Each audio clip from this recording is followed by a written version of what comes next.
Wehrmacht Maintenance Depot, Sector South, late autumn, 1943. The air is thick and heavy, saturated with the smell of low-octane synthetic gasoline, burnt oil, and damp, rotting leaves. This is not a battlefield. There are no shell craters or the whistle of bullets here. A different, quiet death reigns here. The death of mechanisms. Before us lies a graveyard of steel giants. Dozens of Tiger and Panther tanks stand in even rows, as if on parade. Their armor is intact, their guns point at the gray sky, but they are dead. This is the anomaly, a logistical nightmare that neither frontline mechanics nor engineers from Berlin can explain. This entire armada, capable of breaking through any defense, has turned into hundreds of tons of useless scrap metal. The camera glides over mud mixed with fuel oil and stops at the open engine compartment of a Tiger. Inside lies a masterpiece of German engineering, the 12-cylinder Maybach HL230 engine. 700 horsepower, the pinnacle of perfection. Obergefreiter Schmidt, a mechanic with elbows black from ingrained grease, strikes the armor plate with a wrench in a fit of rage. The sound is dull and dreary. He doesn't understand. No one understands. "Oil pressure is at 0, he shouts to his partner, who is unsuccessfully trying to turn the crankshaft with a crowbar. "It's impossible. We changed the filters yesterday. Yesterday, Hans!" "It's seized," Hans rasps, wiping sweat from his forehead, leaving dirty streaks on his face. "The piston welded itself to the liner. I've never seen anything like it. It's like there's glue inside instead of oil." Schmidt leans over the engine. He shines a flashlight into the filler neck. The smell. An acrid, sickly sweet smell of burnt caramel, completely out of place here among diesel and sweat. This smell is the only symptom of an epidemic mowing down equipment faster than Russian artillery. The technical anatomy of the catastrophe looks like this. The high-precision fit of German engine parts, their micron-level tolerances, became their vulnerability. The Maybach is a complex organism. It demands perfect nutrition and lubrication. Any foreign body in the system turns it into a pile of scrap. But the filters are clean. The fuel lines are airtight. Outwardly, there are no signs of sabotage, no cut wires or sand in the tank. The engine simply dies from the inside, choking on its own juices.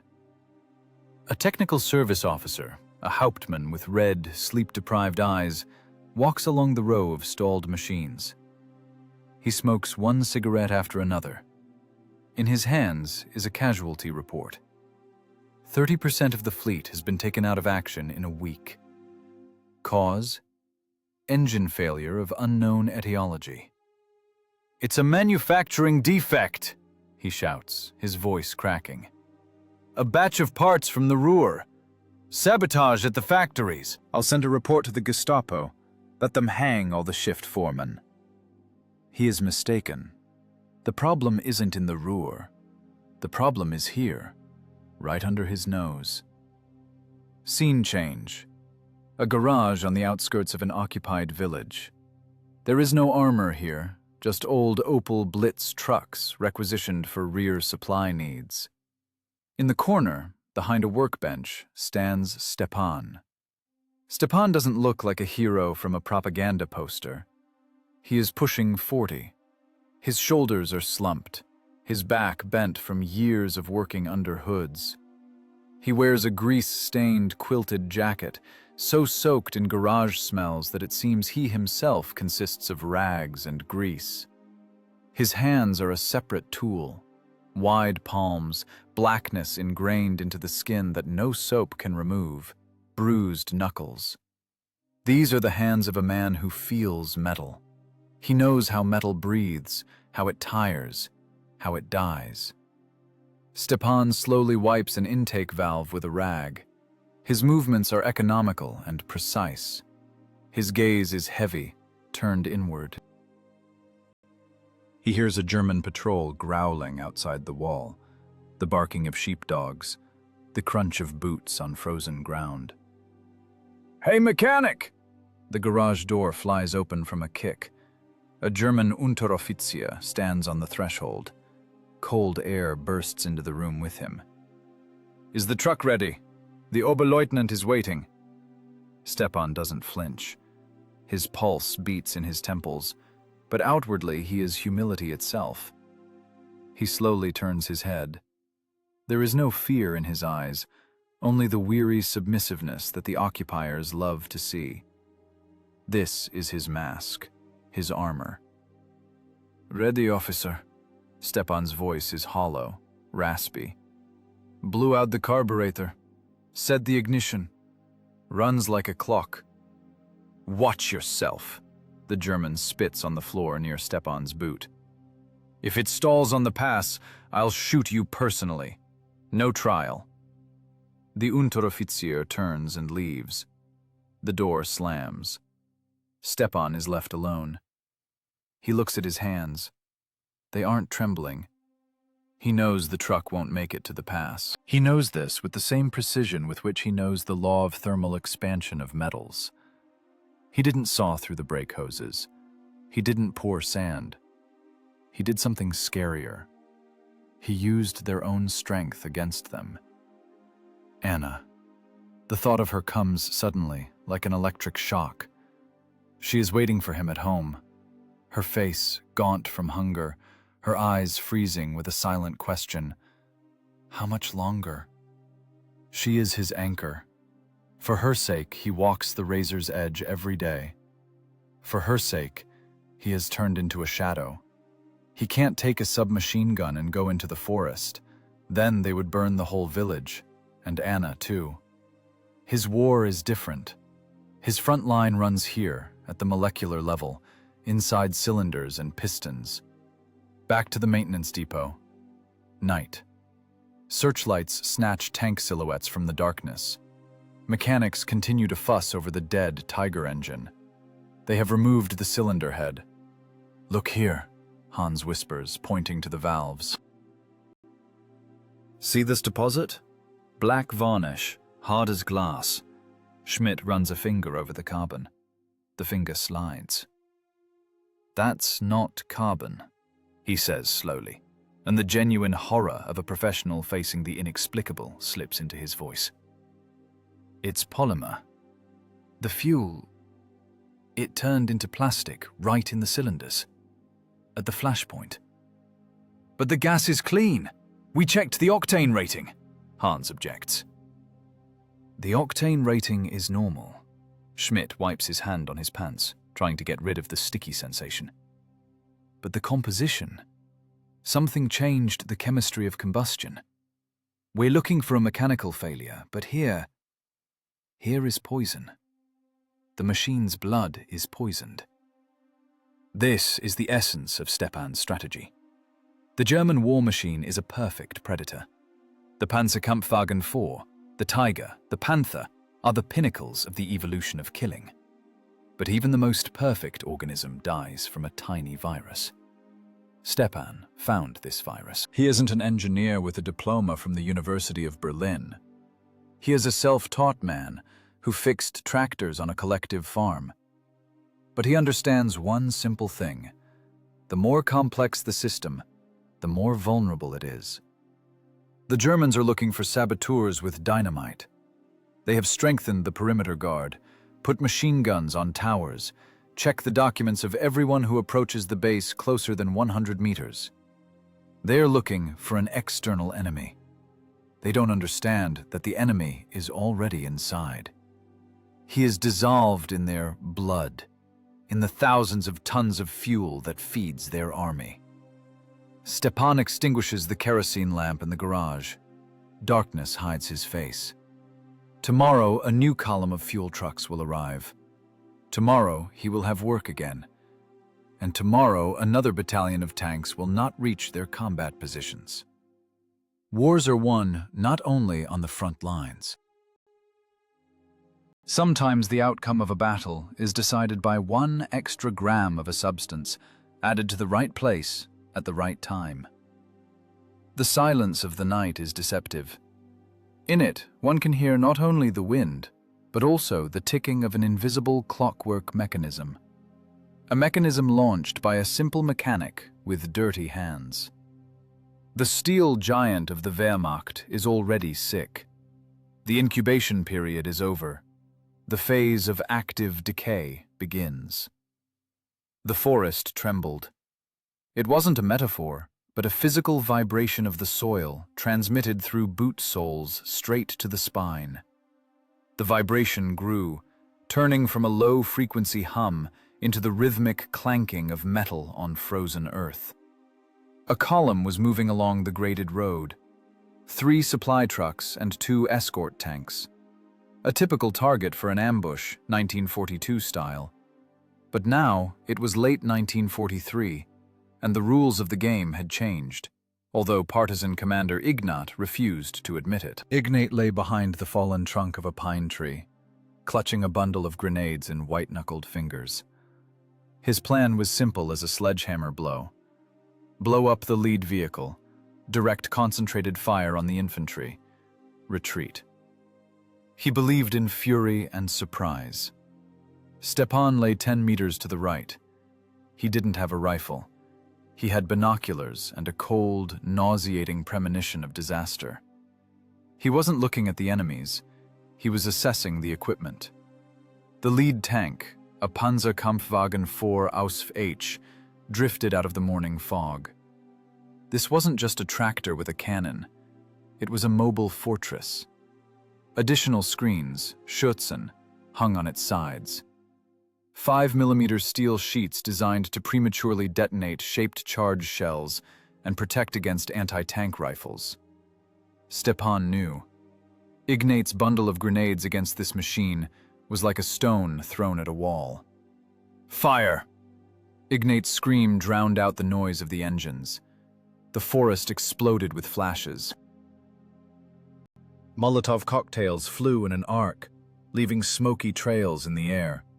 One smashed against the tank's frontal armor. Fire flared up, licking the driver's vision slit. But the engine cooling system roared, sucking in air, and the tank didn't even slow down. 30 tons of alloy steel, driven by inertia and 300 horsepower, cannot be stopped by fear. Ignat threw the bundle. Impact. A dull, metallic clang. Explosion. Stepan pressed himself into the moss, counting heartbeats. When the smoke cleared, he saw something terrible. The tank wasn't burning. The explosion had only torn off a side skirt and bent a fender. The track, a set of cast manganese steel links, continued to rotate, biting into the soil. The tank turret began to turn, slowly, with the eerie, howling sound of an electric drive. The barrel of the 75mm gun groped for Ignat's position like a finger pointing at a victim. The machine gun, coaxial with the cannon, spoke up. It wasn't a disorderly crackle, but the work of a sewing machine, stitching space with lead. Rate of fire, 1,200 rounds per minute. The tree behind which the commander was hiding turned into splinters in seconds. "Pull back!" someone yelled from the left. But there was nowhere to pull back to. The second tank, the rear guard, turned on the spot, blocking the clearing. It was a slaughter.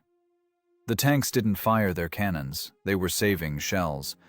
They simply crushed.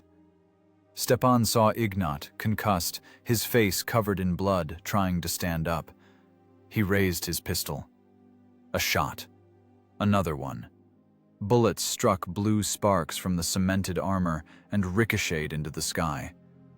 The tank driver didn't even close the hatch. He saw the man in front of him. The driver mechanic simply gave it more gas. The roar of the engine intensified, turning into a scream. Steel tracks, each weighing dozens of pounds, rolled over the body. The crunch of bones was audible even through the roar of battle. It was a sound that changes a man forever, the sound of the absolute superiority of the machine over flesh. Stepan didn't shoot. He crawled. He used every fold of the terrain, every bush, to become invisible. His brain worked in emergency recorder mode, logging errors. Error 1, underestimation of armor. Error 2, frontal attack on a technically superior enemy. Error 3, attempting to destroy a mechanism without knowing its anatomy. They escaped through the swamp. Out of 12 men, 4 returned. Evening of the same day. A dugout in a remote tract. The air is stale, smelling of dirty bandages, cheap tobacco, and fear. A kerosene lamp smokes, casting long, dancing shadows on the log walls. The survivors sit in silence. A young guy named Alexei is crying in the corner. He's shaking. He saw what happened to Ignat. The oldest of the remaining men, a former miner named Kuzmich, cleans the bolt of a captured carbine. His movements are sharp, jerky. Helpless rage can be read in them. Should have taken mines, Kuzmich growls, forcing the spring into place with force. Didn't take enough explosives. Should have gone for the track, under the track. It wouldn't help. Stepan's voice sounds quiet, but in the cramped dugout, it overrides all other sounds. Stepan sits by the stove, warming his hands. There are no emotions on his face, only a frozen mask of fatigue. He looks at the fire. What did you say? Kuzmich turns to him, eyes bloodshot. You lay there and watched. You didn't even shoot. I watched how the suspension works, Stepan replies calmly. He isn't making excuses, he is stating a fact. Did you see the armor thickness? 80 millimeters in the front. Sides are 30-plus skirts. Your TNT would break a track. They'd change it in an hour. They have a repair battalion 20 kilometers away. They have cranes, welding, spare parts. We are fighting a factory, Kuzmich. And you're attacking a factory with a club. So what do you suggest? Kuzmich jumps up, the carbine clattering onto the table. Give up? Sit and wait while they crush us all like bedbugs? Stepan slowly shifts his gaze to Kuzmich. There is no challenge in this look, but the miner falls silent.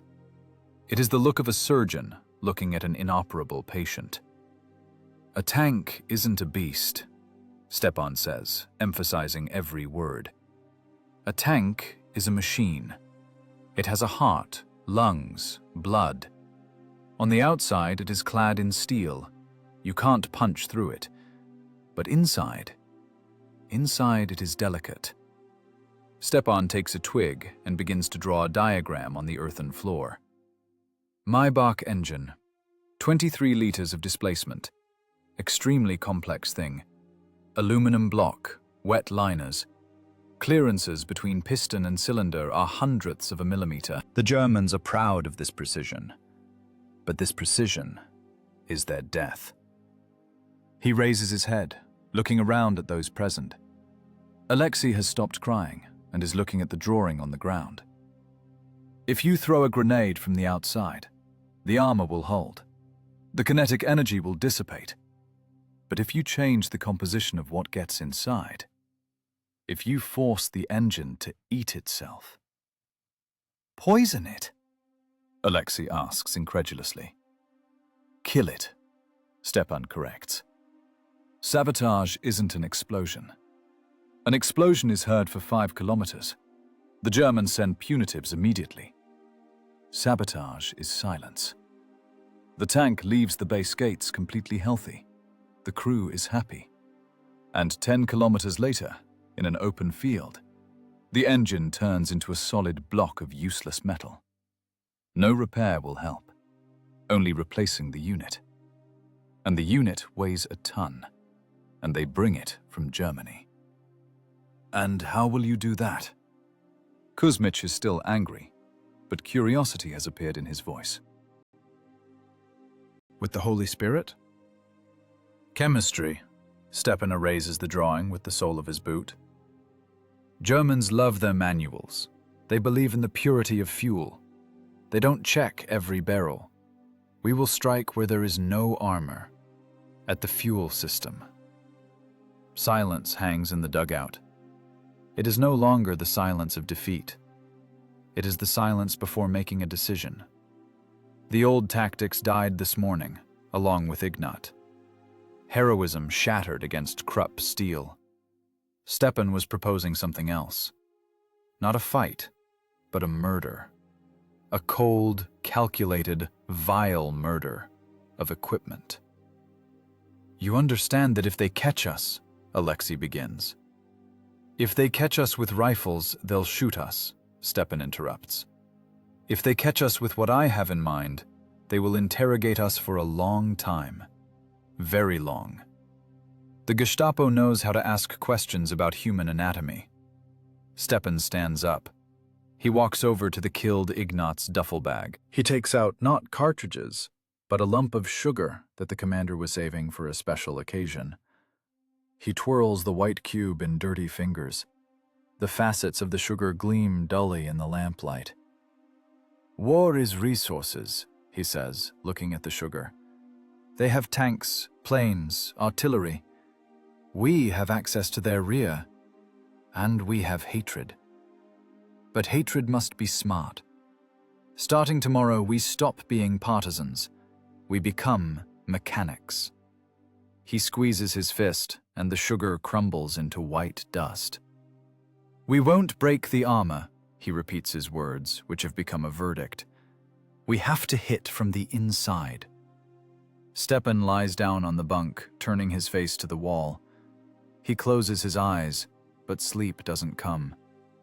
Before his inner eye stands the image, the rotating track grinding Ignat's body, the thud, crunch, screech of metal.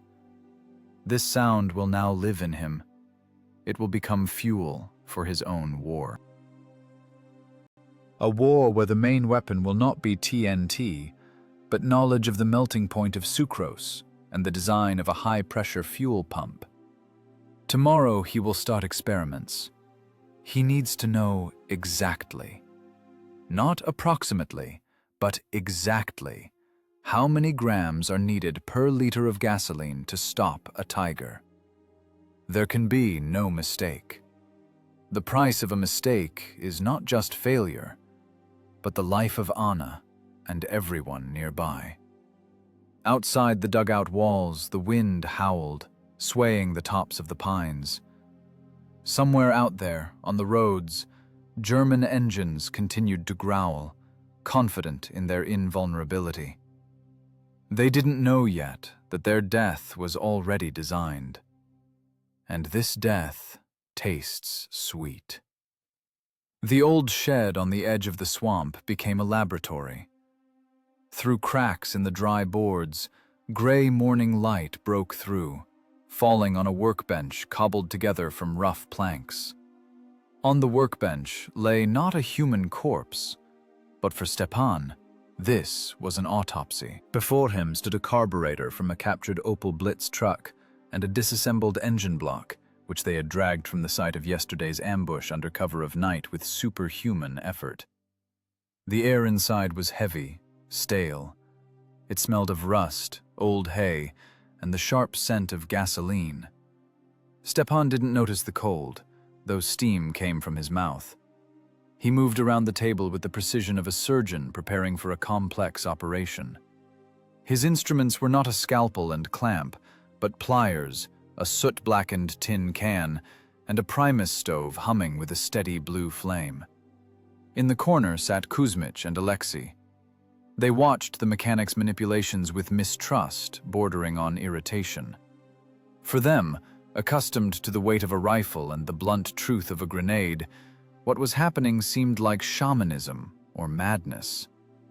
"Are we playing dolls here, Stepan?" Kuzmich wheezed, rolling a cigarette with trembling fingers. "Germans are combing the forest, and you're making jam." Stepan didn't answer. He didn't even turn his head. His pulse was steady, 60 beats per minute. In such moments, the world for him narrowed down to the spot of light on the workbench. Fear left, displaced by concentration. He took a canvas bag, untied the cord, and poured a handful of dirty white crystals onto his palm. Sugar. Ordinary beet sugar. Watch. Stepan's voice sounded dry, devoid of emotion. Chemistry lesson. He poured 200 grams of gasoline into the tin can. Then he poured sugar in. Shook it. The crystals swirled in a murky vortex, hitting the sides, but didn't disappear. See? He asked, lifting the can to the light. Sucrose doesn't dissolve in cold gasoline. It just hangs as a suspension. If you pour this into a tank, the coarse filter will catch the large chunks. The small ones will pass, but might clog the jets. That's a breakdown, but not death. The Germans will blow out the system in 2 hours and drive on. That's amateurism. Kuzmich spat on the floor. So?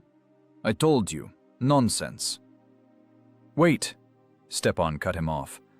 He put the can on the Primus stove. The flame licked the soot-covered bottom.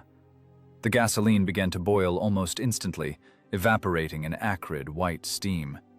Stepan worked without a mask, squinting from the fumes. He needed to show the transformation process. An internal combustion engine is a furnace. He began the lecture while the liquid in the can bubbled. The temperature in the combustion chamber reaches 2,000 degrees. The cylinder walls, pistons, valves, all of it is red hot. When gas with sugar gets in there, a reaction happens. The liquid in the can had almost boiled away, and then the transformation began. The white suspension at the bottom suddenly darkened. Thick, sweet smoke began to rise, mixed with burning. The smell was sickeningly cloying. It clogged the nostrils, inducing a gag reflex. The sugar began to melt, bubble, turning into a viscous black mass resembling tar. Caramelization, Stepan pronounced, removing the can from the fire with tongs. And now watch what happens when the engine cools down, or when this junk gets on the valve guides. He splashed the black sludge onto the cold metal of the cylinder block. The mass hissed, spreading over the mirror surface of the liner, and solidified almost instantly. Try it, Stepan nodded to Kuzmich, handing him a screwdriver. Scrape it off. The miner approached, frowning incredulously. He poked the screwdriver into the black spot. The metal clinked. The deposit was hard as stone. Kuzmich pressed harder, trying to chip off the crust. The tip slipped, leaving only a scratch on the black varnish. It's not just dirt, Stepan said quietly, watching Kuzmich unsuccessfully try to clean the part. It's an abrasive and glue at the same time. In a running engine, this substance coats the rings. It clogs oil channels. It gets on valve stems. Stepan took a valve, dipped it into the remains of the still warm sludge, and inserted it into the guide bushing. Waited 10 seconds. Now pull it out.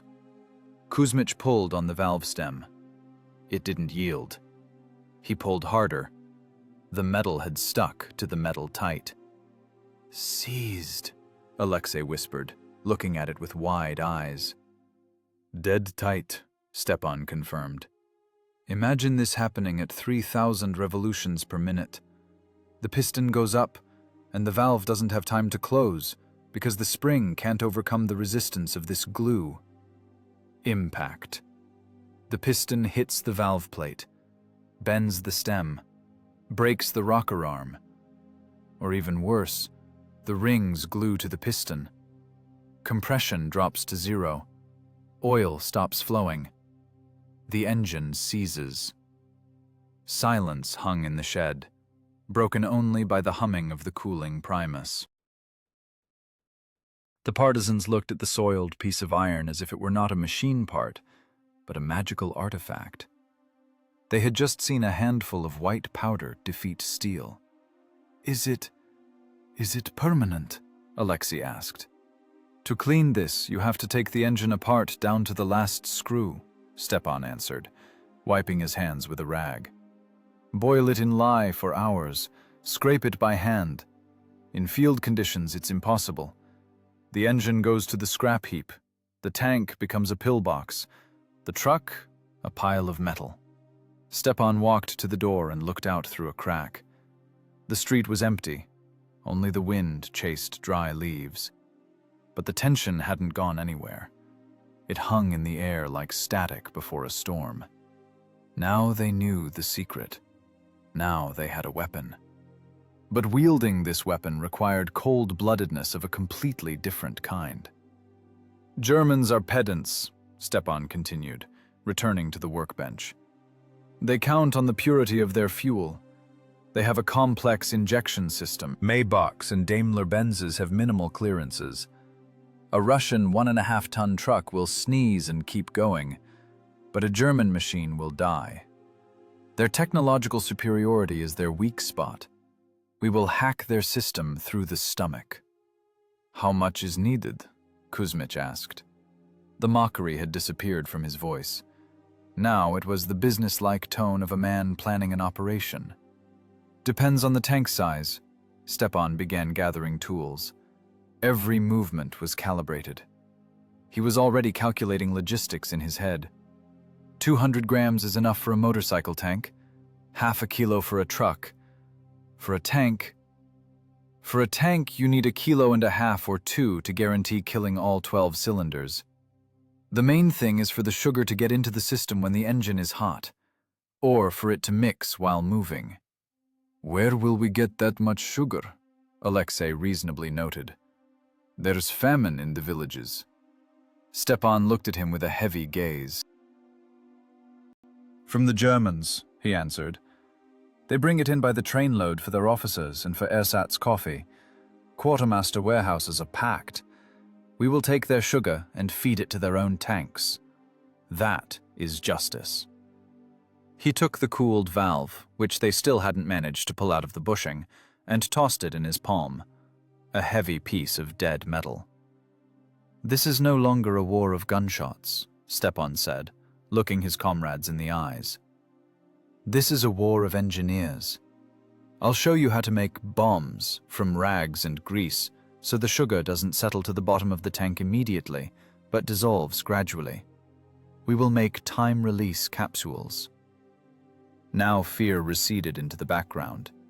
A wicked spark lit up in Kuzmich and Alexei's eyes. The feeling of powerlessness before the armored monsters vanished. They understood the mechanics of vulnerability. It turns out a tiger can be killed not only by an armor-piercing shell, which they don't have, but also by a box of sugar cubes, which can be stolen. Tomorrow we go on recon to the station, Kuzmich said firmly. Stepan, you answer with your head for the mixture, and we will provide delivery. Stepan nodded. He felt something harden inside him too, like that black carbon on the metal. Pity, doubts, fear, all burned in the furnace of hatred, leaving only cold, hard calculation. He was no longer just a village mechanic. He became a virus in the steel vein of the Wehrmacht. And he was ready to begin the infection. The wind outside intensified, hitting the walls of the shed. It seemed nature itself was trying to warn them of danger, but the decision was made. On the table, among dirty tools, scattered sugar crystals glistened, ammunition for a new, silent war. A war where the winner is not the one with thicker armor, but the one who knows the melting point of the enemy's hope. Changing into another's skin is scarier than entering a burning house. In a burning house, you know the enemy. It's fire.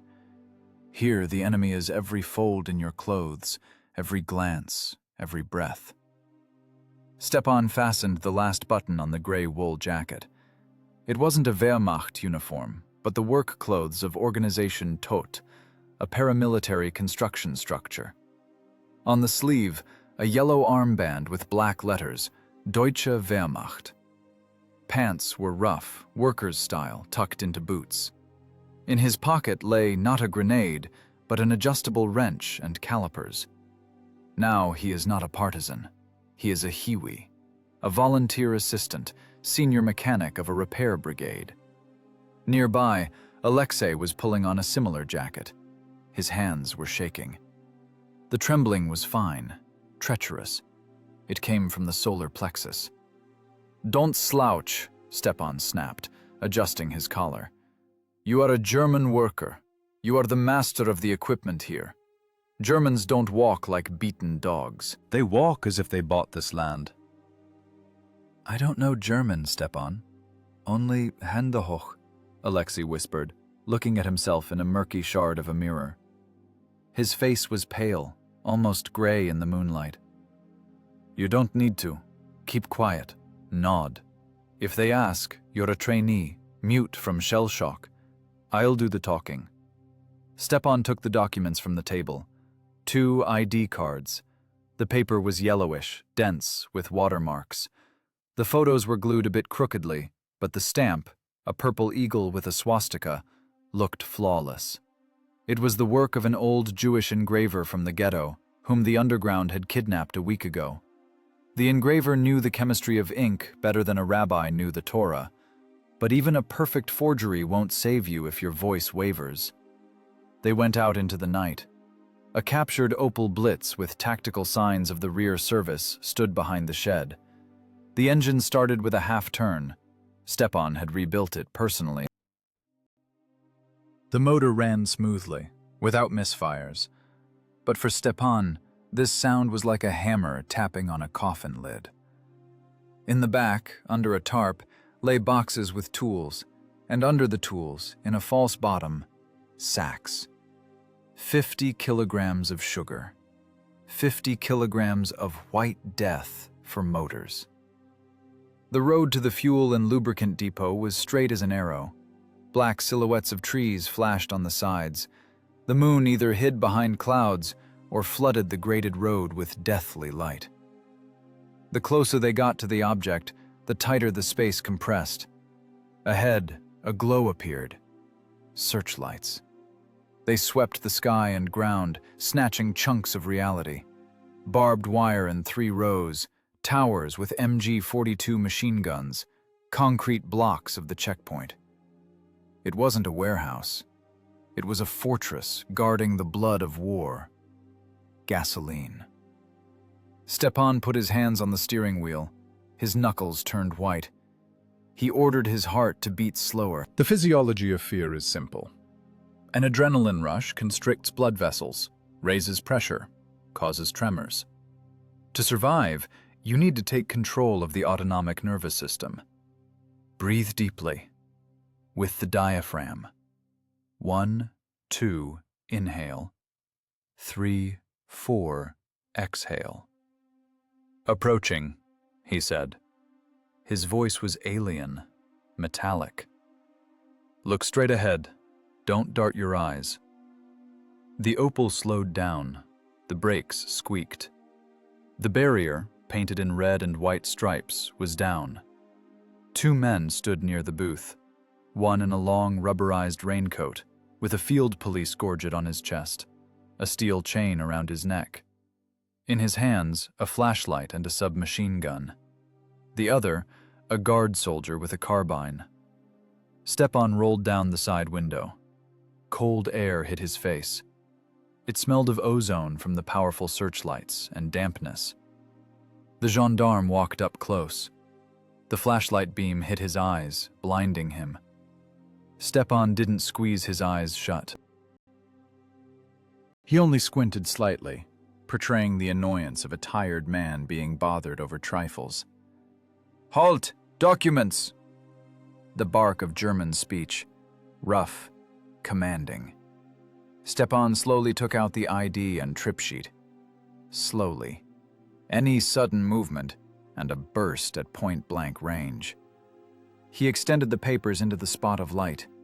The gendarme took the documents. He didn't look at them immediately. He shone the light in Stepan's face, studying his pupils, sweat on his forehead, creases by his mouth. It was a duel of nerves. Stepan looked just above the German's eyes at the visor of his helmet. A look-through gaze. "Where are you headed? It's night out," the German spoke with a Bavarian accent, drawing out the vowels. "Fuel depot, Sector 4, pumping station," Stepan answered in good technical German. He had learned the language before the war from machine manuals and got practice during the occupation. "Order of Chief Engineer Kraus. Pressure drop in the main line. If we don't fix it by morning, the tank column runs dry." The gendarme chuckled. He moved the beam to Alexei. He sat, gripping the door handle, staring at one point. "And why is this one shaking? Is the partisan scared?" A second of silence. It stretched into eternity.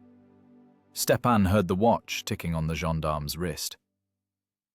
"That's the trainee," Stepan said calmly, and disdain sounded in his voice. "First time on night shift.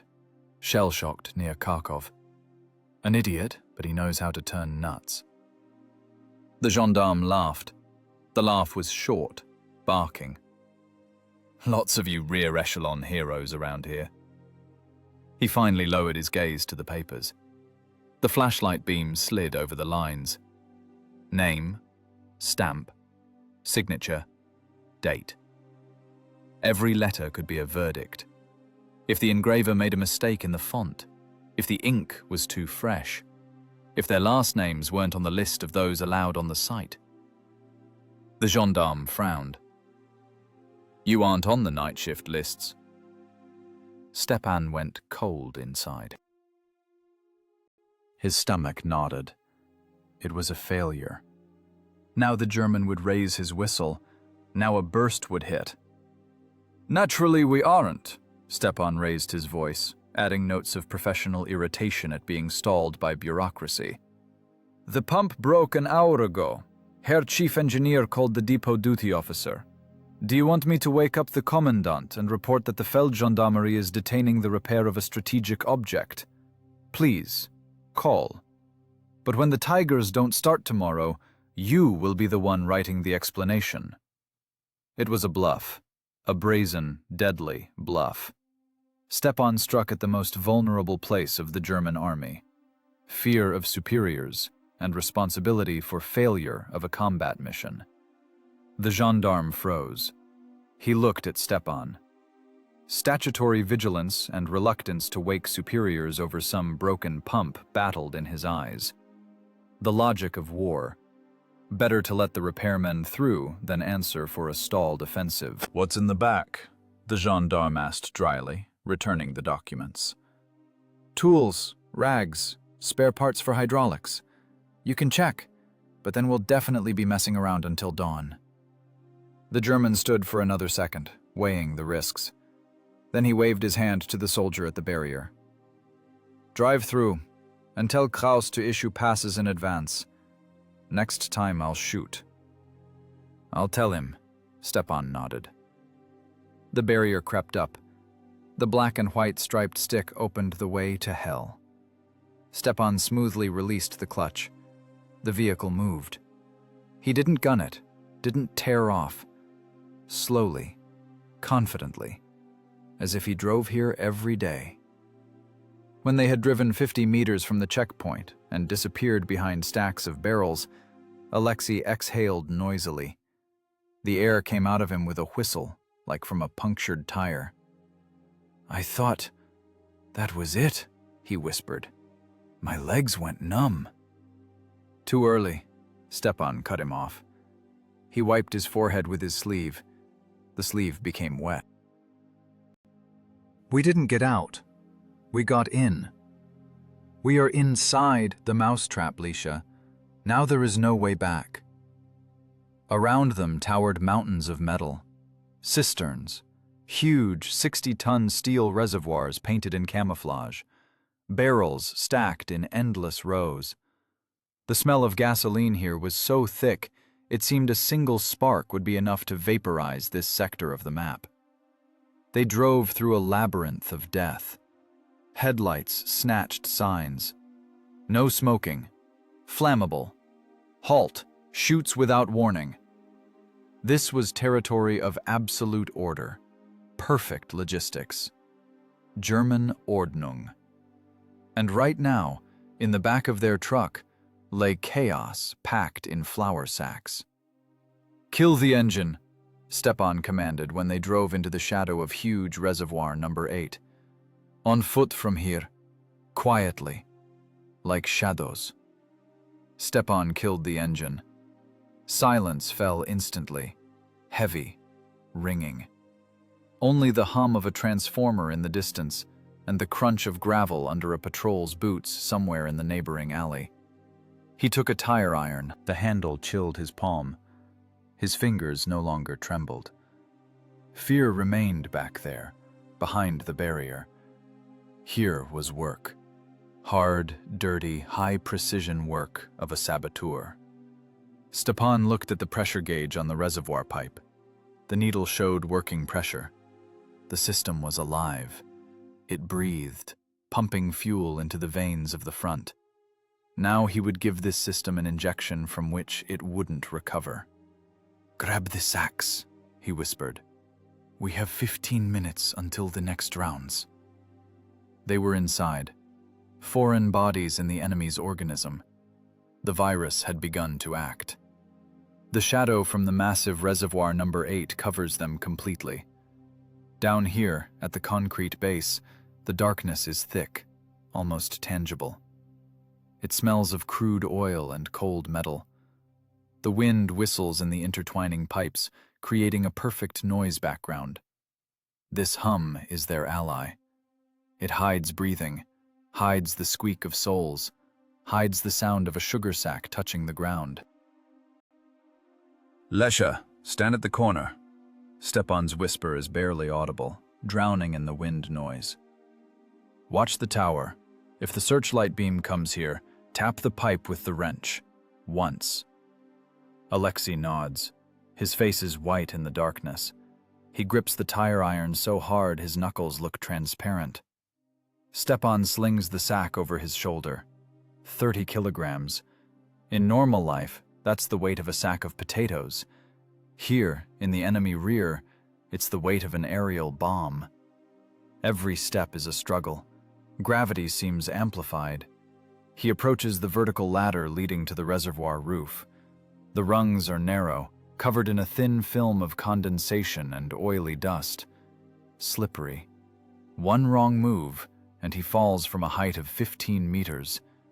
The sound of a body hitting concrete will wake the whole guard. Stepan begins the climb.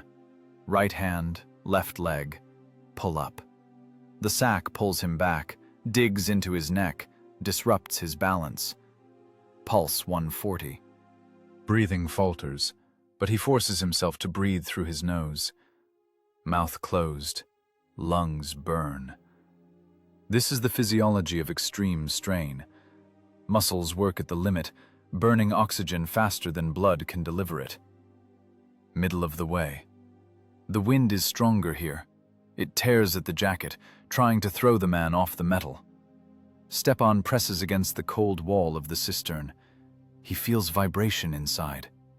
There, behind a 10mm steel sheet, splashes 100 tons of gasoline. Strategic reserve of the SS Panzer Division, Death's Head. The top. The platform up here is flat, fenced by flimsy rails. Stepan carefully lowers the sack. The sound is dull, soft. He lies on his stomach and crawls to the filler neck. Standing up is forbidden. Against the sky, his silhouette will be visible to the observer on the tower even without binoculars. Here it is. The hatch. A massive cast iron ring with a screw lock. Stepan takes a piece of oily rag from his pocket. He wraps the valve wheel so metal doesn't clink. Leans with all his weight. Rust resists. Leverage is needed. He braces his feet against the great flooring. Veins on his temples swell. If the threads are seized, the operation is failed. Can't hammer. Can't heat. The valve yields with a disgusting low creak. Stepan freezes. He waits for a shot. A second. 2. Silence. The wind drowned out the creak. He turns further, faster. The lid flips back. A suffocating wave of gasoline vapors hits from the black maw of the neck. The concentration is such that eyes start watering instantly. Stepan holds his breath. He takes out a knife, slits the sack. Now the most dangerous part. The sound of pouring granular substance. He tilts the sack. The sugar is white, refined, top grade. It pours into the black abyss. Shrrr. To Stepan, this sound is like the roar of a rockfall in the mountains. It seems to him this rustle is heard in Berlin. Crystals hit the fuel surface, sink, begin their slow journey to the bottom. The physics of the process is irreversible. Sugar is heavier than gasoline. It will settle on the bottom of the reservoir. Down there, it won't dissolve immediately. It will lie as a white dune until fueling time comes. Pumps will take the bottom layer. The sugar suspension will get into the fuel trucks. In the trucks, from shaking and heating in the sun, partial dissolution will begin. But the main blow will be struck in the combustion chambers. Half the sack. Attention! A sharp shout from below. German language. Stepan falls face down on the cold metal of the grate. He stops pouring. His heart skips a beat. He turns his head, pressing his cheek to an oil stain. Below, along the alley between the cisterns, 2 men are walking. A flashlight beam dances on the concrete, on pipes, on the ladder he just hung from. "I heard a squeak," one voice says, young, ringing. "It's the wind, Gunther," the second answers, raspy, tired. "Everything squeaks here. This iron is old, from Soviet times. Let's go, I need a smoke." "No, let's check the ladder." The flashlight beam crawls up. Stepan presses into the grate. He feels like an insect under a microscope. He sees the light slide along the rails. 2 more meters up, and the beam will hit him in the face. He doesn't pray. He counts seconds. He readies the knife. If the German climbs up, he will jump. 1 strike to the throat, then a jump down. Chance of survival, 0.1. But surrender is not an option. The beam freezes in the middle of the ladder. "Clear," says the raspy one. "Let's go, I'm telling you. I left my lighter in the supply room." The light leaves. Steps move away. The clatter of hobnailed boots fades. Stepan exhales. Air leaves his lungs with a wheeze. He is soaked. Sweat flows down his back in an icy stream. This is the thermoregulation reaction to stress. The body prepared for fight or flight. And now, when the danger is past, recoil sets in. Weakness in the knees, tremors in the fingers, need to finish. He pours out the rest of the sugar, rolls the empty sack into a tight ball, and hides it inside his jacket. Can't leave evidence. Closes the hatch, tightens the valve. Now in this reservoir isn't just fuel. Now there is a delayed action chemical weapon. 30 kilograms of sucrose per 60 tons of gasoline. The concentration is low, but sufficient. It won't kill the engine instantly. It will make it an invalid. Carbon on valves will grow layer by layer, day by day. Tanks will lose power, overheat, stall. And no one will understand why. Stepan climbs down, fast, slides his hands along the rails, burning the skin. Alexei waits for him at the bottom. "You took a long time," Alexei whispers. His eyes are huge. "They passed a meter from me. I thought I'd turn gray." "Let's go," Stepan snaps. "To the truck." "Fast!" They walk back to the truck. Legs are like cotton, but the step must be firm. Don't run. A running man arouses suspicion. A walking man is just a worker. They get into the opal cabin. The smell inside, smell of old leather and dust, now seems like the smell of home. Stepan puts the key in the ignition. His hand freezes. What if it doesn't start? What if German technology senses betrayal? Turn of the key. The starter whines. Once. Twice. The engine catches. Steady rumble. They drive to the checkpoint. Now the hardest part. Exiting. Exiting is always more dangerous than entering. The psychology of a criminal. After committing the deed, one wants to run. The gaze becomes shifting, behavior, nervous. Stepan takes out a cigarette, lights it. Smoke fills the cabin.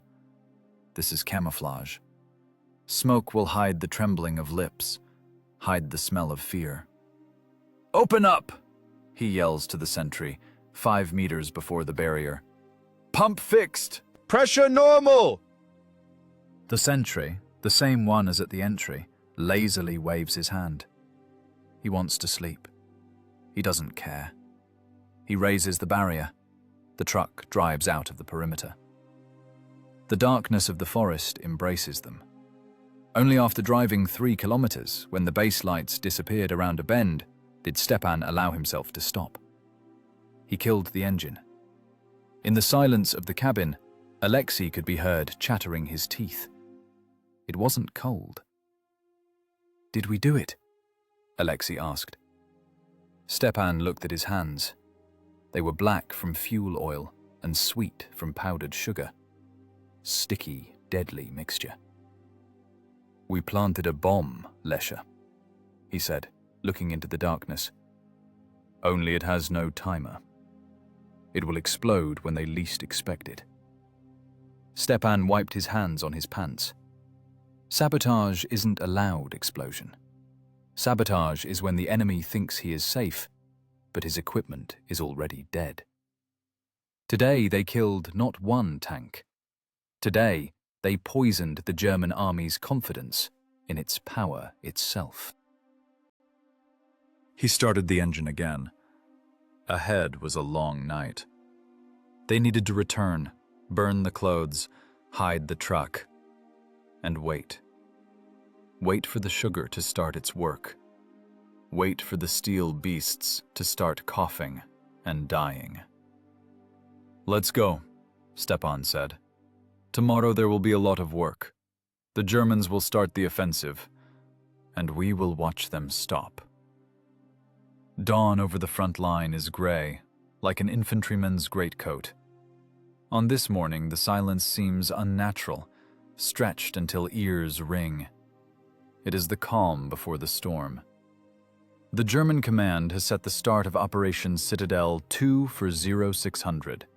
The goal, breakthrough of defenses on a narrow sector 4 kilometers wide, encirclement of the Soviet group, and access to strategically important crossings.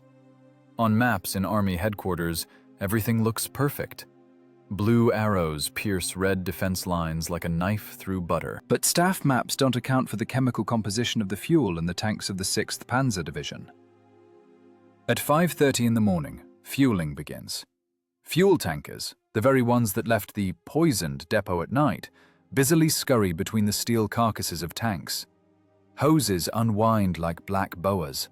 Pumps hum, transferring hundreds of liters of gasoline into the insatiable bellies of tigers and panthers. Drivers and mechanics are calm. They check oil levels, wipe optics.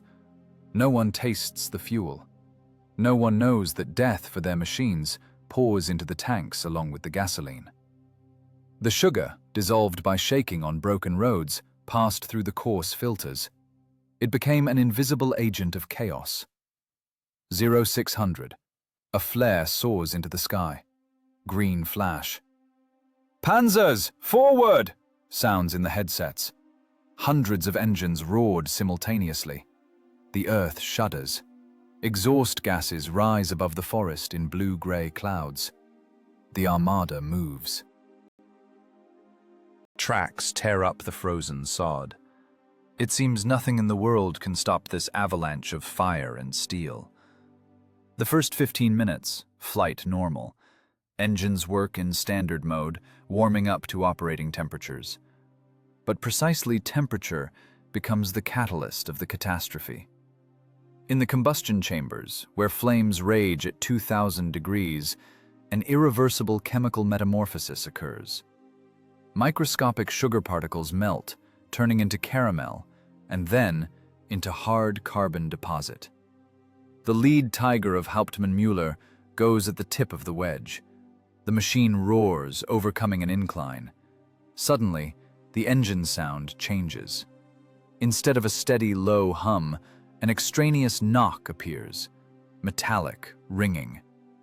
"Oil pressure dropping!" the driver mechanic shouts over the intercom. "Temperature crawling into the red zone!" "Don't stop!" screams Müller. "We are on a firing range! Forward!" But you can't outshout physics. Carbon coats the stems of exhaust valves. Clearances disappear. The valve hangs in the open position.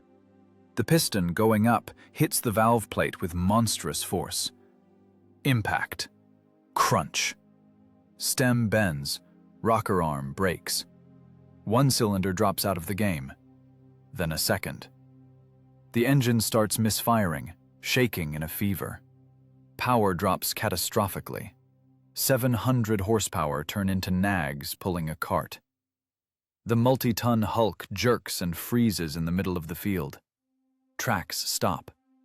The Tiger turns into a stationary target. What is happening? Why did we stop? The airwaves explode with panic queries. This isn't an isolated case.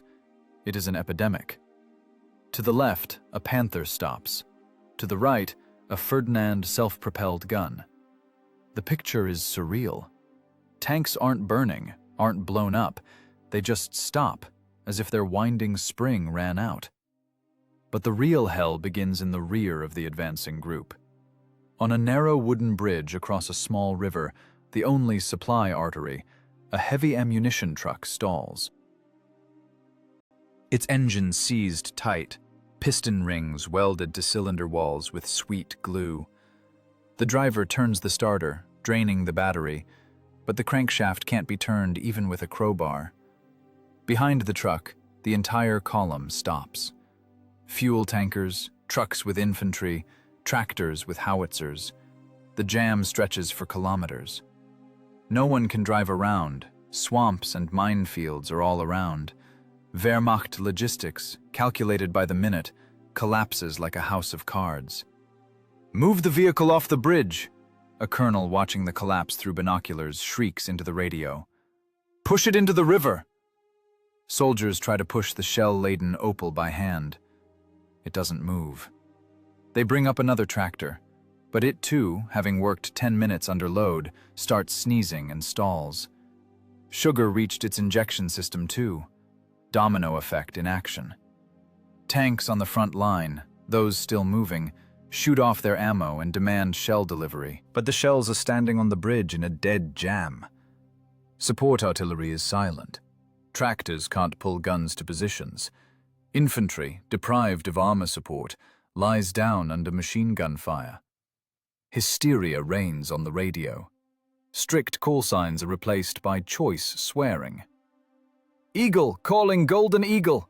I have 3 vehicles down. Engines dead. Send technical help." "Golden Eagle cannot send help. Recovery vehicles are down too. Everything is stopped. This is some kind of madness." SS officers run between stalled tanks with pistols in hands. They look for the guilty. They see sabotage, but don't understand its nature. Mechanics are dragged out of hatches, put on knees in the mud. "Traitors! You siphoned fuel! You didn't change oil!" a Sturmbannführer shouts, putting a Walther to a pale lance corporal's temple. "I swear," the mechanic sobs, "everything was by the manual. It's a manufacturing defect. The metal, it got soft." Shot. The body falls into the rut. But this doesn't start engines. Execution doesn't change the chemical composition of carbon on pistons. Paranoia overwhelms the command staff. It seems to them the enemy is everywhere, that every mechanic is a Moscow agent, that every liter of gasoline is poisoned. And they are right. By noon, the offensive chokes completely. Not from a counterstrike by Soviet troops, but from internal paralysis. The formidable tank division turned into an open-air museum of static figures. In division headquarters, a general rips the Knight's Cross off himself and throws it on the map. He understands this is the end of his career, and possibly life.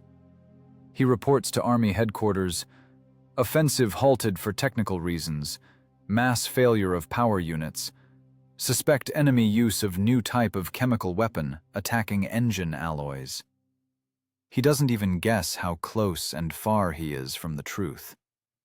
Chemical weapon is just carbohydrates bought by his own army's quartermasters for morning coffee. Smoke rises on the horizon. This is Soviet artillery starting to range in on stationary targets. German tankers, locked in their iron boxes with dead motors, look at the sky with horror. They are no longer predators. They are game in a trap. Turrets can still rotate, guns can still shoot, but a tank without movement is a coffin. Stepan doesn't see all this. He is 20 kilometers from the front line, in his garage, but he hears. He hears the distant rumble of cannonade, which isn't shifting east as it should have with a German breakthrough. The rumble stands still, and then begins to roll back west. He sits on a stool, legs stretched out. Hands, scrubbed with sand and laundry soap, lie on his knees. He listens to this sound like music, a symphony of broken camshafts and snapped connecting rods. Intelligence reports that the road to the crossing is jammed with equipment. Germans are blowing up their own vehicles so they don't fall to the Red Army. Trucks burn. Crews blow up tanks. Pillars of black, greasy smoke prop up the low sky. That very gasoline Stepan seasoned last night is burning. Now it burns on the outside, not the inside. The scale of destruction caused by 50 kilograms of sugar exceeds the effect of a bomber squadron raid. Bombs can miss. Sugar doesn't miss. It strikes the heart of the machine with the inevitability of a law of thermodynamics. On this day, the Wehrmacht lost not just 100 tanks. It lost momentum. It lost time. And in war, time is the only resource impossible to replenish. The logistical chain is broken. Trust in equipment is destroyed. Fear of an invisible breakdown has settled in the head of every driver. Every time they turn the ignition key, they will now wait for that treacherous knock. The knock of death. And this fear paralyzes the army stronger than frost. The chain reaction of chaos, launched by one hand, completed its cycle. Iron lost to chemistry. The reaction of German counterintelligence was instant and harsh, like a whip crack. The sugar anomaly didn't go unnoticed. The Gestapo and field police shook down the entire rear. Fuel depots turned into isolated high-security zones.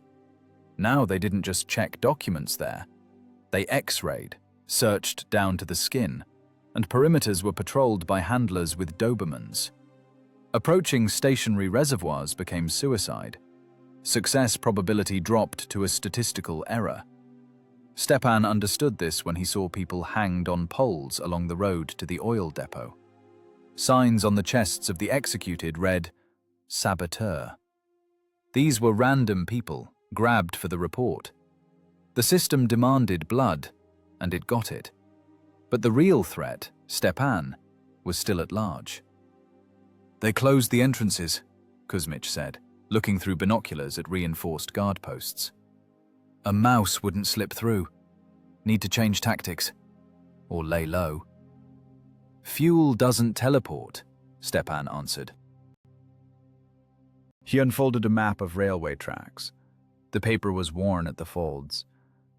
It flows, arteries.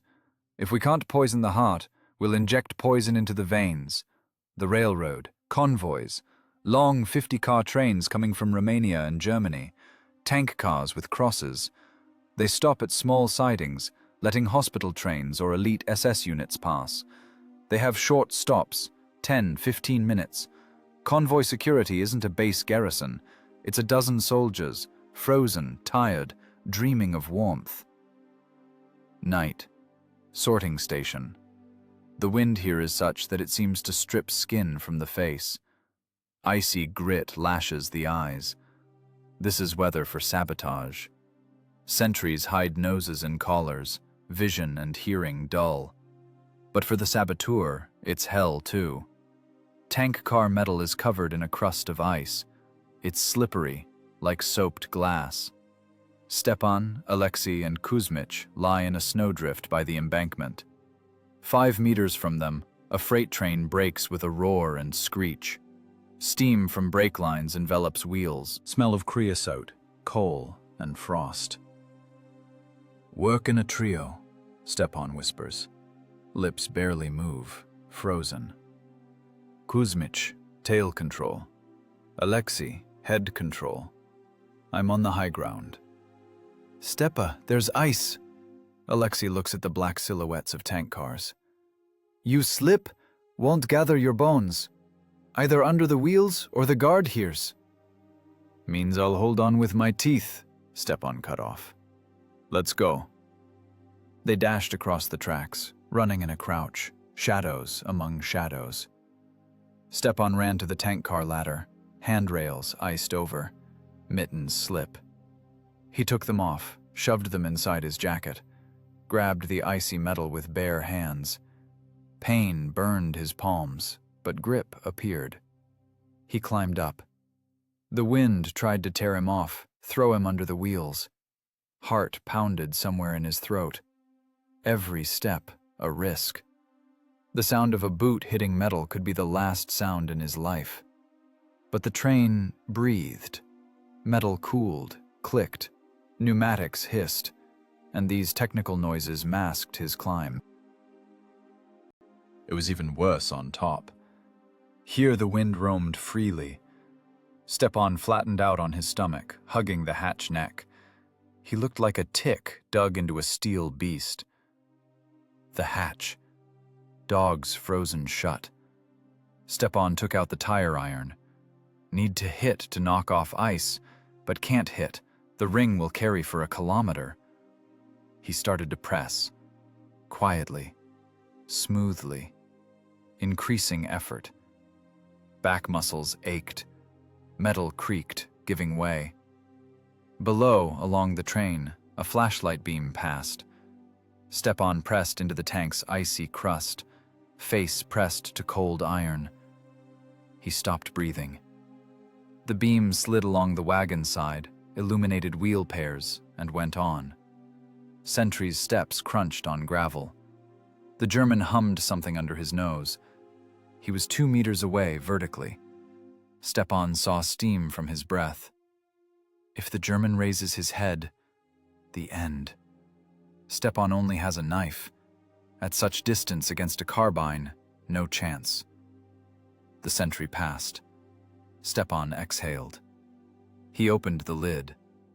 A thick smell of aviation gasoline hit his nose. It was Blau, high-octane fuel for the Luftwaffe. A special catch. If this gas is poisoned, not tanks will fall, but Messerschmitts and Junkers. The price of engine error in the air, 100% death. He pulled out specially sewn narrow bags of sugar from inside his jacket. Sausages, as Anna called them. They fit easily into the neck. He ripped the fabric with a knife. A white stream went into the black abyss. 2 kilograms. 4. 6. In the distance, a steam locomotive whistle sounded. Long, anxious hoot. The train is leaving. Stepan! Alexei's stifled whisper from below. Let's go! It's moving! But Stepan couldn't leave. He hadn't closed the hatch. Leaving the hatch open means revealing the sabotage. They'll see it at the first check. Find the sugar. Reject the batch. All for nothing. Risk for nothing. The train jerked. Couplers clanked, transmitting the impulse of movement along the chain of cars. The tank under Stepan swayed. He almost slid off. Legs slid on ice, but he managed to hook his elbow on the neck. He started turning the screw. Hands numb, he didn't feel them. Blood from skinned fingers smeared white frost on the lid. Last turn. Clamp fell into place. The train was already moving at the speed of a running man. Stepan crawled to the ladder. Wind now hit his face, knocking the breath out. He grabbed the handrails and, without climbing down, just unclenched his hands, pushing off from the train. The flight was short. Impact on the embankment, hard, knocking the wind out. He rolled down the slope, gathering snow, slag, and thorny bushes, stopped in a ditch with icy water. Above him, wheels thundered past. Clack, clack, clack, clack, clack, clack, clack, clack. Hundreds of tons of death they had just vaccinated. Alexei and Kuzmich ran up to him. They grabbed him under the arms, pulling him out of the water. Alive? Kuzmich shook him by the shoulder. You're a psycho, Stepa. A natural psycho. I thought you'd ride with them to Berlin. Stepan spat blood, bit his lip, falling. He tried to make a fist, but fingers didn't obey. Aviation, he wheezed, and a smile, terrible, bloody, distorted his face. We just shot down the fighter squadron, guys, without firing a single shot. They crawled away into the forest, leaving behind the receding red lights of the last car. Adrenaline receded, and a wild cold took its place. Wet clothes turned into an ice shell. 10 kilometers to the dugout on foot. 10 kilometers of pain. But this was different pain. This was payment for efficiency. The game had changed. Stakes rose. Now Stepan hunted not at depots where equipment stood, but on arteries where it lived. This required different stamina. Now they worked in motion, in darkness, by touch. Every sortie became Russian roulette. Today the cylinder spun on an empty slot. But luck is an inexhaustible resource. Tomorrow they'll strengthen train security, Kuzmich said gloomily when they entered the cover of trees. Put machine guns on flatbeds. Let them, Stepan answered. He walked, mechanically moving his legs, turned into an automaton. The more guards on trains, the fewer on the front. We stretch their forces. We make them afraid of their own shadow. The dialogue broke off. No strength for talk. Only raspy breathing and crunch of snow. War of resource attrition shifted to a phase of human attrition. Stepan knew metal gets tired. People get tired too. The question was only who breaks first, the German crankshaft or the saboteur's nervous system. That night Stepan didn't dream of sugar. He dreamed he was falling from an infinitely high cistern into a black, oily abyss, and Anna stood below and couldn't catch him because her hands were tied with steel wire. He woke from his own scream, but no one in the dugout moved. Everyone screamed in their sleep here. It was normal. Norm of a war not shown in newsreels. War where the main enemy becomes not a man in a different uniform, but physics, chemistry, and one's own fatigue. Routine kills faster than a bullet. This is an axiom of sabotage work. When fear dulls and risk becomes mundane, a person starts making mistakes. He stops checking the shadow around the corner. He believes darkness is his friend, forgetting the enemy has flares. February 1944. station siding 117. A remote place surrounded by forest. Ideal point for a quick attack. Trains slow down here before the switch. Stepan and Fitil fuse. His partner, nicknamed for explosive character and skill with safety fuse, move into position. Fitil moves fast. He is younger than Stepan, his movements sharp. In his hands is a bag with sugar charges. The plan is standard. Jump on the running board, open the hatch, pour the mix, jump off. They did it 12 times. 12 successful injections into the Reich's fuel system. The 13th time becomes fatal. They run to the embankment. The train, a heavy convoy with equipment on flatbeds and tanks in the tail, pulls into the corridor. The clatter of wheels drowns out the crunch of snow. Stepan feels the earth vibrate. But something is wrong. His mechanic's instinct, accustomed to listening to machine rhythm, picks up dissonance. The train moves too quietly. The locomotive doesn't whistle. And, most importantly, there are no guard silhouettes on the brake platforms. Emptiness. "Stop!" hisses Stepan, grabbing Fitil by the shoulder. "Back!" But inertia is a terrible force. Fitil has already flown out of the shadow zone. He is already on the embankment, his hand reaching for the tank rail. At this moment, night stops being night. Pop. Sharp, dry sound of an ejection charge. A chandelier, a parachute flare, hangs over the tracks. Deathly pale magnesium light floods everything around. Rails, black metal of wagons, Fitil's figure frozen in an absurd jumping pose. Shadows disappear. They are naked before gun sights. Ambush. This isn't a random patrol.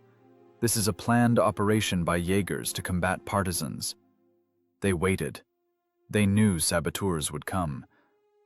The chatter of an MG-42 machine gun tears the silence apart. Hitler's buzzsaw. Rate of fire, 1,200 rounds per minute. The sound doesn't break into separate shots. It sounds like tearing thick fabric. Rip! Stepan sees bullets kicking up fountains of frozen earth and snow around Fitil. Impact physics is cruel. A 7.92mm bullet possesses kinetic energy capable of tearing off a limb. Fitil is thrown from the car like a doll. He falls, rolls down the embankment slope. Snow around him instantly turns black in the flare light. Blood in this spectrum looks like fuel oil. "Go!" Fitil's scream is gurgling. Punctured lung, pneumothorax. Air exits through the wound with blood. Stepan falls behind the trunk of a fallen pine. Splinters fly into his face. Bullets bite into the wood, seeking his flesh. He can't shoot back. He only has a TT pistol, useless at such distance against machine guns. He crawls to Fitil. Self-preservation instinct screams, "Run!" But another instinct, more ancient, forces him to drag his own. Fitil lies on his back. His eyes are wide open, reflecting burning magnesium. His hand clutches his chest. Life spurts out through fingers.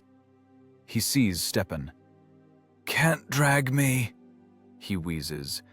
Bloody foam comes from his mouth. "Leg shattered. Bones sticking out." Stepan grabs him by the collar. "Shut up! Push with the good leg!" A new burst shears branches right over their heads. Germans fire crossfire. They aren't rushing. They methodically box in the square. They know the prey isn't going anywhere. Fitil does what defies survival logic, but obeys war logic. He yanks his hand from Stepan's grip. He takes a grenade from his belt, an F1, defensive. Kill radius, 200 meters. "Get out of here, Stepa!" His voice breaks into a squeal, overriding the roar. "The sugar! You have to get out! He pulls the pin. Stepan looks at him. Fractions of a second stretch out. He sees the resolve of a man who has already accepted death and is now bargaining only for the price of this death. Fitil buys time. Currency, his life. Exchange rate, seconds for Stepan. Forgive me, Stepan whispers with just his lips. He turns and runs. He runs like he never ran before. Low, zigzagging, using every unevenness of terrain. Behind, an explosion booms. One. Then a second. That's Germans throwing grenades. Then machine gun crackle again. And silence. Short, terrible silence, meaning the barrel covering the retreat has fallen silent forever. Something hot and heavy hits the shoulder, like a sledgehammer. Stepan is spun around. He falls face down in snow. Pain doesn't come immediately. First, shock. Then, burning, as if molten lead was poured into the muscle. Graze, or shrapnel. He doesn't stop. He gets up and hobbles further, into the thicket. The forest closes behind him. Darkness becomes a friend again. An hour later, Stepan sits in a ravine 3 kilometers from the railroad. He is alone. Silence rings in ears, interrupted only by his own heart pounding and heavy, wheezing breathing. He inspects the wound. The bullet went through soft tissues of the deltoid muscle. Bone not hit. Lucky. From a mechanic's viewpoint, bodywork damage, load-bearing structures intact. But lots of blood. The jacket sleeve is soaked through and started to freeze, turning into a crust. Stepan takes out an individual dressing packet, tears the rubberized shell with teeth. The bandage is gray, smells of iodine. He binds the shoulder tight. Pain pulses, synchronous with adrenaline surges, but hands don't shake. Trembling is a luxury he can't afford. The film of the last minutes replays in his head. Fitil's face, magnesium light, sound of tearing fabric. Fitil is gone. The cheerful guy who could virtuously fake German stamps out of a potato and dreamed of opening a watch repair shop after the war no longer exists. He turned into a statistic, into a casualty report. Stepan feels something dying inside him. That part of the soul that could still fear, empathize, hope for a miracle. It stayed there on the embankment. Inside forms a void, cold black hole. And this void starts to fill, not with grief, not with tears. It fills with icy, crystalline fury. This isn't the hot anger of a berserker going into hand-to-hand combat. This is the cold anger of an engineer who sees the imperfection of the system that killed his friend and decides to dismantle this system. Completely. Down to the screw. Dialogue with himself in the darkness of the ravine. They killed him mechanically. Just pressed the trigger. Primer worked. Powder burned. Bullet flew out. This is technology. They think they are stronger because they have more lead and steel. Stepan stands up. Head spins, but he leans on a birch trunk. I will show them another technology. Technology of total decay. For Fitil, I won't take 10 soldiers. I'll take 10 trains. I'll make their trains derail not from explosives, but because wheel pair axles burst from overheating. I will poison every liter they try to pour into their tanks. Sugar in the pocket survived. Stepan feels the hardened lump. This is now not just a weapon. It is his friend's ashes. He starts walking. Step uneven, limping, but movement vector straight. He isn't returning to base to lick wounds. He walks further along tracks, to the next station.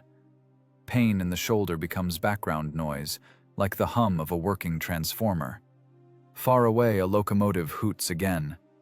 This sound, previously seeming just noise of war, now sounds like a challenge. The iron monster devoured Fiddle. But the monster forgot that even the biggest machine can be stopped by one small, broken part falling into the gears. Stepan is that part.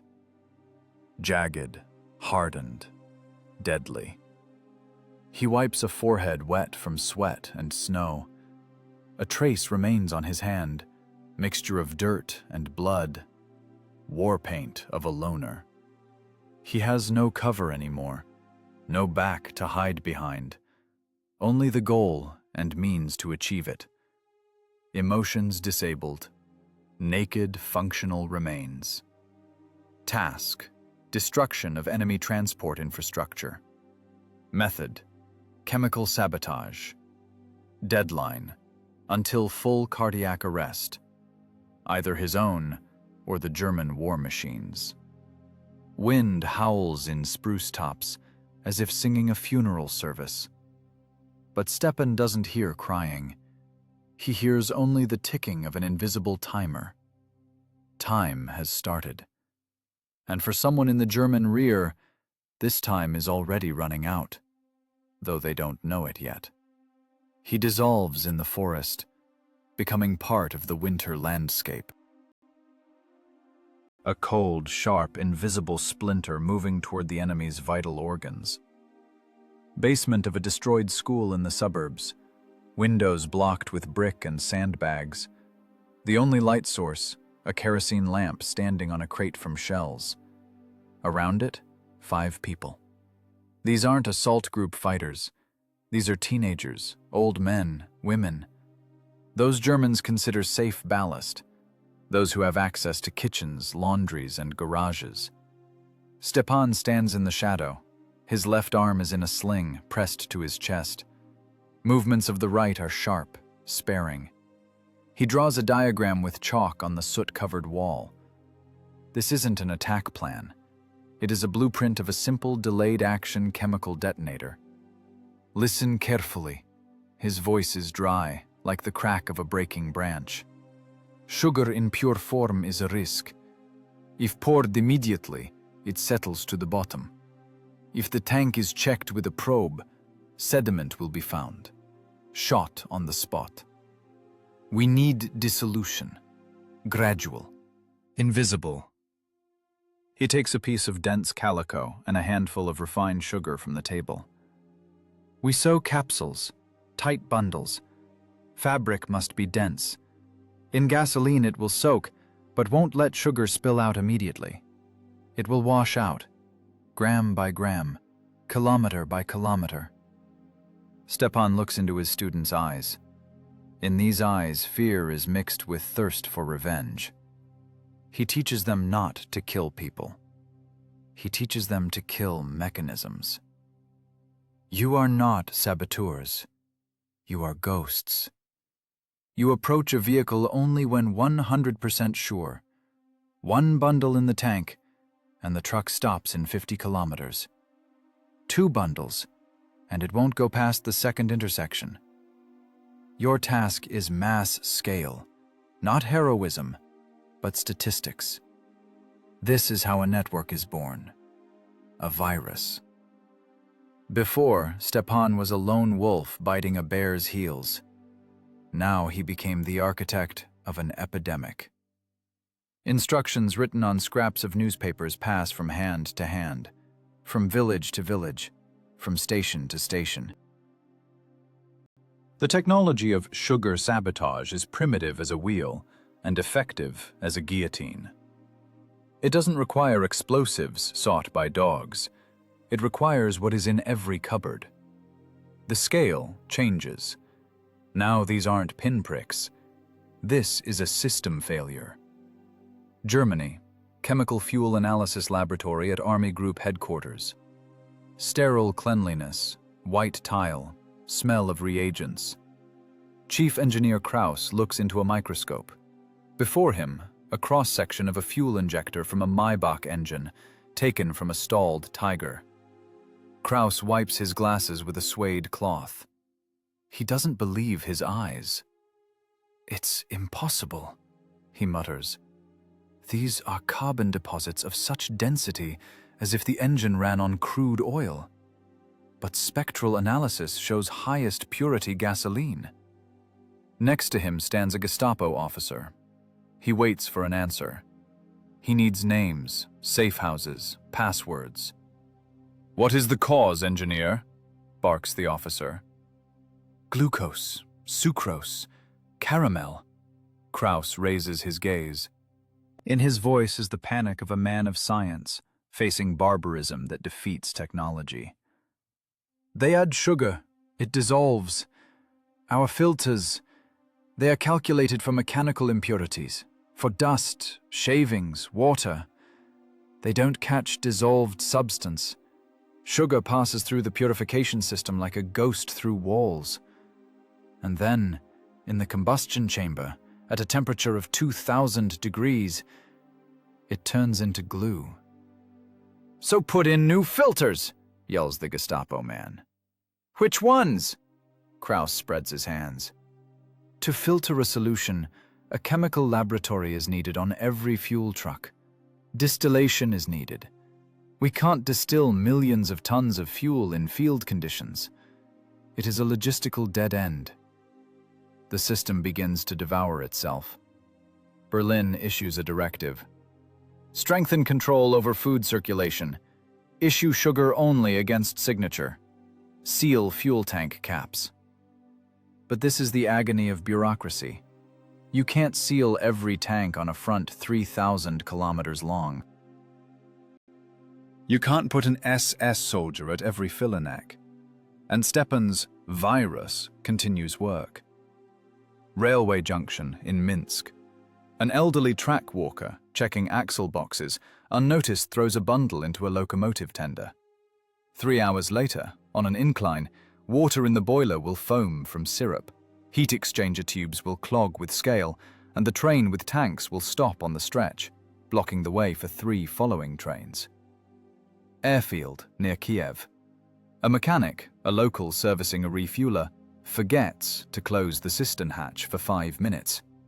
That's enough for a laundress passing by with a basket of linens to shake the contents of an inconspicuous bag into it.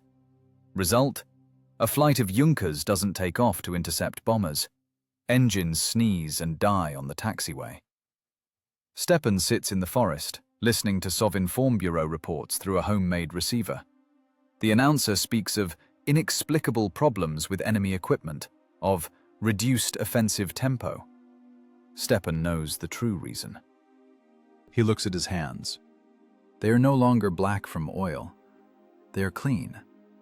But this cleanliness is deceptive. These hands launched a mechanism scarier than any artillery preparation. He created a weapon, striking the Germans' sorest spot, their faith in technology. Paranoia in Wehrmacht ranks reaches a peak. Tankers are afraid to refuel. They demand to taste fuel from every barrel. This drags out battalion refueling from 2 hours to 6. Time is lost.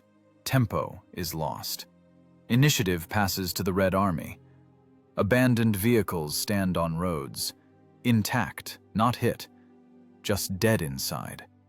German repair crews run off their feet. They run out of spare engines. Factories in Germany can't cast new cylinder blocks fast enough to replace ruined ones. The Reich economy, already stretched like a string, begins to snap.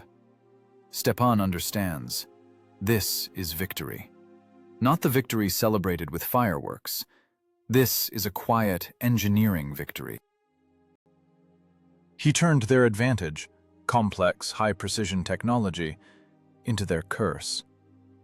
We changed the Wehrmacht's blood type, he says to himself, looking at a map dotted with sabotage marks. Now instead of blood, they have syrup.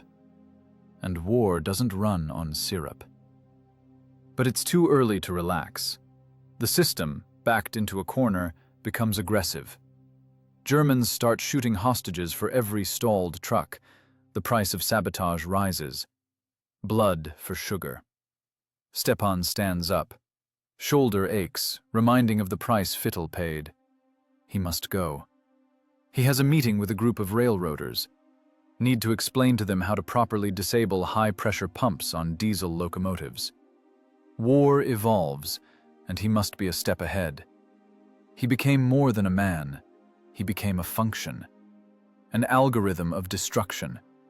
And this algorithm is now written in the code of war forever. Once launched, the process is impossible to stop. The sugar front knows no truce. July 1944. Dust on boots no longer smells of burning. It smells of dry wormwood and sun-heated black earth.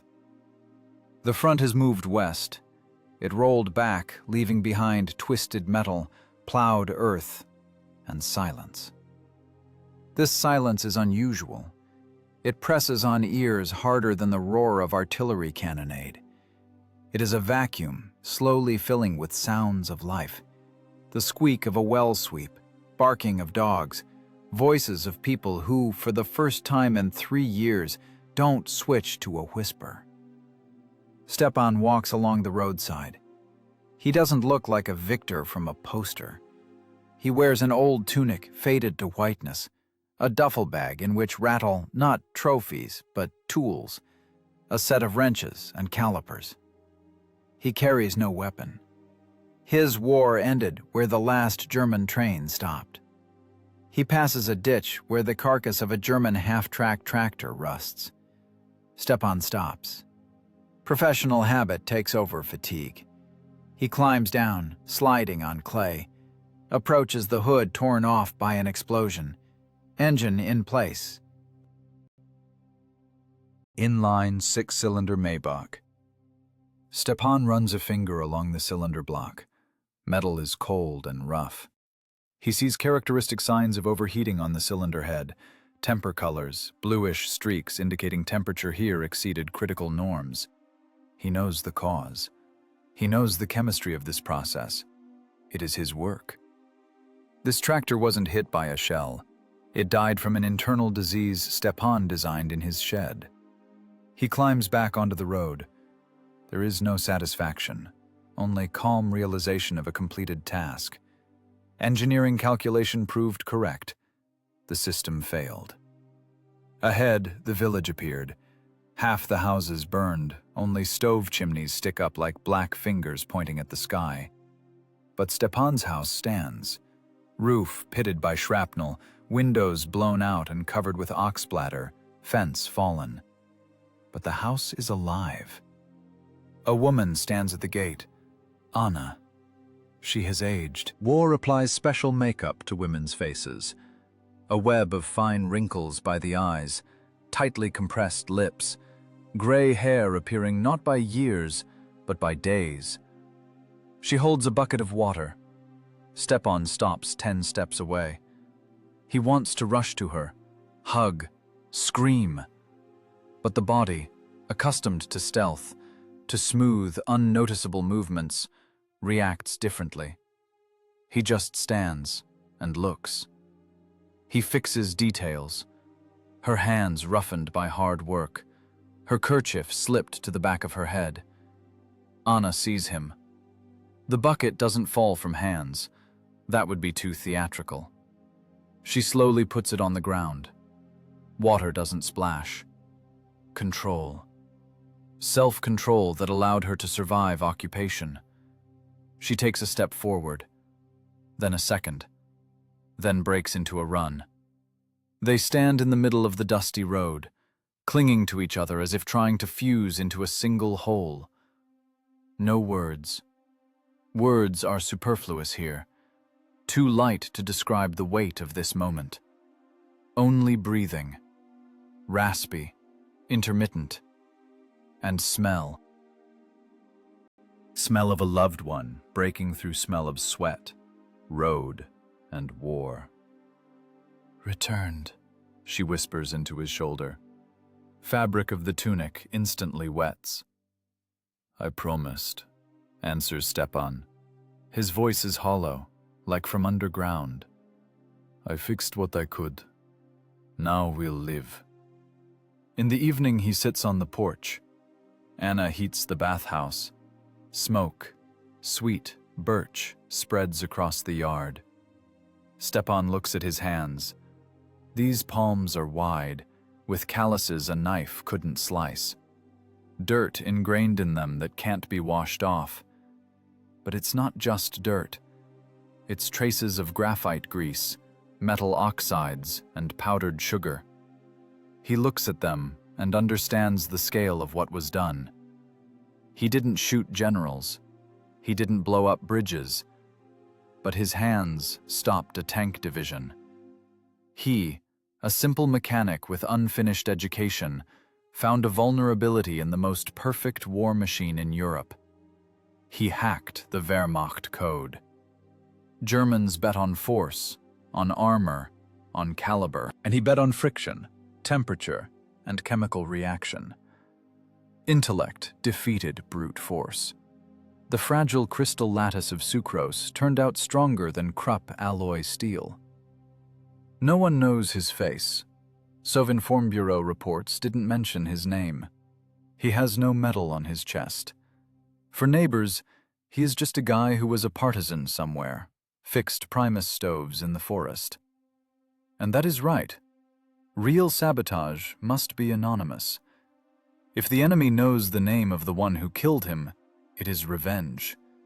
If the enemy doesn't understand why his equipment dies, it is horror. Implicit horror, Stepan planted in the souls of German drivers and mechanics, will stay with them forever. Even after the war, in civilian life, getting behind the wheel of their Volkswagens and Mercedes, they will listen for the engine sound. It will seem to them that in the steady hum slips that same treacherous knock, the knock of death. Stepan takes the last, miraculously preserved piece of sugar from his pocket. It is small, with crumbled edges. He puts it on his palm. The sun setting over the horizon plays on the crystal facets. It is no longer a weapon. It is just food. Anna comes out onto the porch. She wipes her hands on her apron, sits nearby, shoulder to shoulder. "Shall we have tea?" she asks simply, as if these 3 years of hell never happened. "We shall," Stepan nods. "With sugar." He drops the piece into a glass of boiling water, watches the white melt, disappear, dissolving in clear water. The dissolution process is peaceful, safe. Physics returns to a channel of creation. But Stepan knows, knowledge goes nowhere. Mechanics of sabotage is now forever written in his neurons. If needed, if an enemy comes again confident in technical invulnerability, Stepan will recall the formula. He will turn their fuel into glue again. He will force their motors to fall silent again. Because war is not just iron. War is people who control iron. And while an engineer capable of thinking outside the box lives, no armor guarantees safety. The sun hides behind the forest. Night falls. But this isn't the night where you have to crawl under train cars and cut barbed wire. This is a quiet, calm night, filled with chirping of crickets, not machine guns. Stepan takes a sip of tea. Sweet. Taste of life. Taste of victory. The end.